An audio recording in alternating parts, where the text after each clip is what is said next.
Hello বন্ধুরা, স্ক্রিনের সামনে দেখতে পাচ্ছেন এখানে কিন্তু কোনো টাইম নাই। তো অনেকেই দেখবেন এই টাইমটা ডিলিট হয়ে যায়, অর্থাৎ এখান থেকে এই টাইমটা রিমুভ হয়ে যায়। তো এই টাইমটা না থাকলে কিন্তু অনেক সময় ঝামেলা হয়। তো ছোট্ট করে কর্নারে কিন্তু টাইমটা থাকে, সেটা কিন্তু বুঝতে অসুবিধা হয়।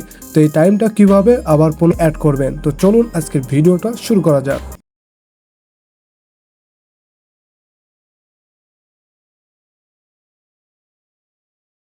ওকে, স্ক্রিনের সামনে দেখতে পাচ্ছেন আমাদের কোনো এখানে টাইম দেখাচ্ছে না, অর্থাৎ টাইমটি কিন্তু শো হচ্ছে না। তো এখানে দেখতে পাচ্ছেন স্ক্রিনের সামনে আমরা ট্যাপ করে ধরে রাখলাম, এখান থেকে নিচে একটা ওয়েব গেস নামে একটা অপশন চলে আসছে। সিম্পলি এই ওয়েব গেসে ক্লিক করে দিবেন। ওকে, এখানে ক্লিক করলে কিন্তু সকল টাইম তাছাড়া অন্যান্য শর্টকাট যতগুলো সাইট রয়েছে সবগুলোই শো হবে। তো এখান থেকে প্রথমে দেখতে পাচ্ছেন এখানে রয়েছে টাইম দেওয়া রয়েছে তিনটে ক্যাটাগরি। তো কোন স্টাইলে এখানে চান সিম্পলি এটির উপরে ক্লিক করে দিবেন। ওকে, দেখতে পাচ্ছেন ক্লিক করার সাথে সাথে এখানে কিন্তু টাইমটা চলে আসে এবং ডান সাইডে ওয়েদারও চলে আসছে। এরপরে টিক অপশন দেখতে পাচ্ছেন, টিকে ক্লিক করে দিবেন। ওকে, দেখতে পাচ্ছেন আমাদের টাইমটা কিন্তু এখানে চলে আসে।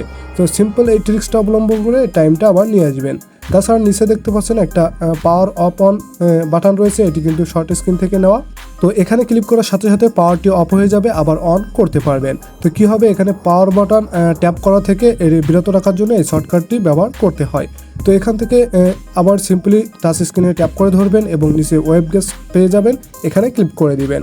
এরপরে এখানে দেখতে পাচ্ছেন প্রথমে রয়েছে লক স্ক্রিন, এখানে শর্টকাট লক স্ক্রিন, এটিতে ক্লিক করলে কিন্তু এটি কিন্তু ডিসপ্লের সামনে চলে আসবে। তো এভাবে এই ধরনের সকল ফিচার কিন্তু এখান থেকে নিচে পেয়ে যাচ্ছেন। এক একটা করে যেটা প্রয়োজন হবে সেটা কিন্তু এখান থেকে সেট করে নিতে পারবেন।